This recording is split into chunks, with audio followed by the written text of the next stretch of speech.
Hi, I'm Lokman. I'm an assistant professor at the School of Journalism at the Chinese University of Hong Kong here in Hong Kong. I'm currently in my home right now. And I just want to say thank you to the Gwangju Biennale for inviting me to talk a little bit about what's going on in Hong Kong and the role of technology in the protest movement. And so that's obviously something that's very dear to my heart because I research that, but I'm also an activist and I participate in the movement. And so, given the history of Gwangju and how much it has in common with the Hong Kong protest movement, I'm just very honored that I get to participate in this and tell a little bit about what's going on in Hong Kong. And so, what is the role of technology in the protest movement here in Hong Kong? Well, like any part of the world, here in Hong Kong, we use technology in our daily lives, and therefore we also use technology in the movement. We use it to talk in public, we use it to talk in private, we use it to raise awareness for the issues we care about, and so on. But one of the tricky things about using technology for the movement is how do we do that in the wake of growing surveillance? And so, how do we know who's watching, for how long, who will they share this knowledge with, and what can they do to us once they have that kind of knowledge, because knowledge is also power. And then surveillance is not just about watching, it's also ultimately about influence, because the companies are collecting personal data from us to do surveillance so they can better advertise to us and better influence us. But surveillance is so not just about watching, it's also about influence, but it's also not just about influence, it's ultimately also about control. And so the data can not only be used to influence us, it can also be used to control us, to threaten us, or even to imprison us. And so surveillance can be and is a larger part of a set of instruments for the government to control and manage its population, and especially the movement. And so most of the attention is on digital surveillance, but let's not forget that surveillance of the Communist Party here in Hong Kong started back in 2003, when we didn't have the internet that we have today, with a lot of surveillance practices going on. And so back in 2003, what happened was that the Communist Party realized that Hong Kong might not always listen to the party. And what happened in 2003 was that back then the Hong Kong government tried to enact the national security legislation, Article 23.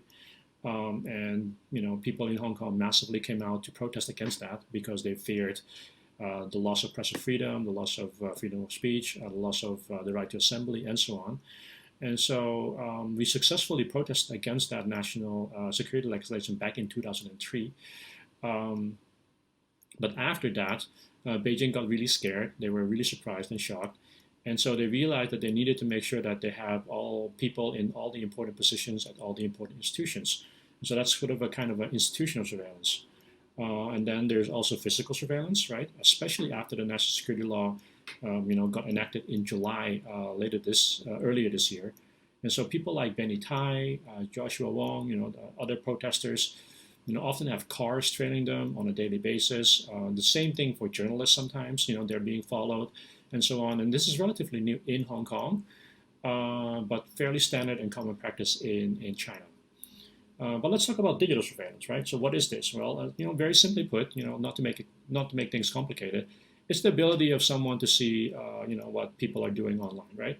And so what you need to understand is that surveillance, the digital surveillance especially, is essentially economic in nature, and so there are economies of surveillance that we need to understand, right? And so what the companies are trying to do is to extract personal data from the users, the same way sort of oil companies are extracting oil, right?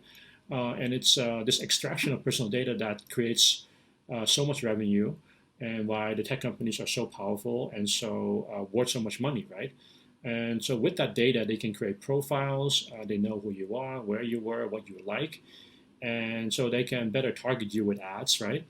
But this kind of data, of course, can also be used and abused for political purposes. And so this is something that's not just going on in China, but also in the United States, right? When we think of Facebook and Cambridge Analytica, of course. And so, there's this sort of interplay, tension also between the companies and governments, right? And so what we've been seeing in Hong Kong here, for example, in the past, last year's summer, is that this kind of surveillance can also happen not just by the tech companies, but by every company. Meaning, let me give you an example. So what happened was Cathay Pacific, for example, just to point out perhaps the most famous example from last year, started to go over the social media posts of its employees and its staff in order to screen and monitor and check whether any posts were possibly could be deemed offensive or sensitive by Hong Kong government and Beijing. And so once they found out, that some of the staff had been to protests, right? Something that's obvious, something that otherwise is legal. They started suspending some of the staff or even firing some of the staff. And so these companies are then acting on behalf of the government, right? Because the government is putting pressure on them. And so the companies become sort of like a proxy for the government. And so surveillance is not just about the possibility of losing your freedom, because the government might arrest you, right, for something you have said or done online. But it can also be something like losing your job, right, losing your livelihood. And so people are self-censoring because of this, obviously. And this is something that's been going on for a long time now. And it's only been getting worse and worse and worse, in part because the companies started monitoring and surveilling what the staff were doing, and more recently, the national security law has increased the price of speaking up even more, right? And so we still have, or I like to believe, and I like to argue that we still have the right to speech here in Hong Kong. It's under threat, right? It's being attacked, but we haven't. This is still an ongoing battle, and the price is going up. The government is raising the price, right?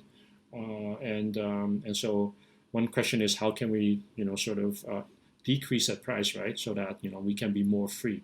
And so one thing that I like to point out here is that we've talked about technology being used for political control, right? But technology can also be used to protect ourselves and to for the betterment of privacy and security and so on. And so technologies are not by definition bad. And actually, if you go back to history, that's a huge departure, right? Because back in the early 2000s, we thought technology was going to be good, right? Liberation technologies for freedom, and obviously in the last few years, especially, we've come around and we almost done a 180 and think technologies are all evil now. And I would argue that that is too simplistic. And so let's talk a little bit about how we can use technology to protect ourselves, right? And what people in the movement here in Hong Kong have been doing to protect themselves and to make sure that technology are used in a way that serves them and help them, right? And so, people in the movement have been using technology to create secure channels, right? To make it really difficult, if not almost impossible, for third parties to listen in on what we're doing or what we're saying to each other, right? And this does not require great technological knowledge because the technology at this point has become easier and easier and easier to use. But it does require some technological knowledge, right? And so, for example, you don't need to understand the super technical details of how encryption works, but you do need to understand which apps have encryption, right? And which apps have end-to-end encryption, and what, in a very basic sense, end-to-end encryption is, right? And end-to-end encryption basically means that the company, the platform that's hosting the messaging platform has no knowledge over what you communicate with someone else. It might have knowledge about when and where and what time you communicate, but it does have otherwise zero knowledge of exactly what you communicate, right? And so that also means that the government cannot go to the company and say, hey, tell me what Lokman said to the other person, right? Because the company will say, we don't know that. It was end-to-end encrypted. And so Signal is a popular chat app, that is end-to-end encrypted, right? And it became even more popular after the national security law here in July got enacted in Hong Kong. And many people started downloading the app and started installing it and using it after the national security law. And so technology can not only control, but can also liberate us, right? And then so I would caution people that say, internet is the end of democracy, the internet is the end of privacy, because There are still tools out there, there's still technologies out there that allow us not necessarily freedom from surveillance, because surveillance is always going to be there, but we will still have, to some extent, the freedom to communicate securely and privately, right? By using technologies and by understanding properly the technologies like Signal, right? Like end-to-end encryption. And so, Hong Kong. Let's talk a little bit about Hong Kong. Hong Kong is, of course, part of China. Hong Kong, in contrast to China, though, has free internet, or at least we still have it, And then so we can communicate with the rest of the world. We can find out what's going on in the rest of the world, and the rest of the world can find out what's going on here in Hong Kong. And so, this is we see now at the same time how in real time the Hong Kong government and Beijing is trying to suppress the movement, right? Especially after the national security law came into being, how they're using that to stay in power. And how they're doing that in really short amount of time. Controlling all the institutions for them is apparently not enough. They also want to control our behavior and our speech. And that doesn't mean that they want cooperation, because that's not what they're looking after. They're not trying to win over our hearts and minds, because deep in our hearts and minds we know, we see them for what they are. But they want compliance, they want obedience, and they want us to fear them. And so technology can instill fear, right? But technology also scares the government at the same time, right? It can scare them. It's why they block it. It's why they suppress it. It's why they throttle it. It's why they pressure the tech companies sometimes, right? It's why they sanction them. And it's why the list of censored words is growing and growing and growing and growing. And so it's because we can use technology to protect ourselves, to communicate privately and securely. And so I want to end this by saying, let's learn how to protect ourselves, right? From intimidation, from surveillance, so we can live a life with dignity, with honor, a life where we can communicate freely, securely, privately, and a life ultimately with freedom.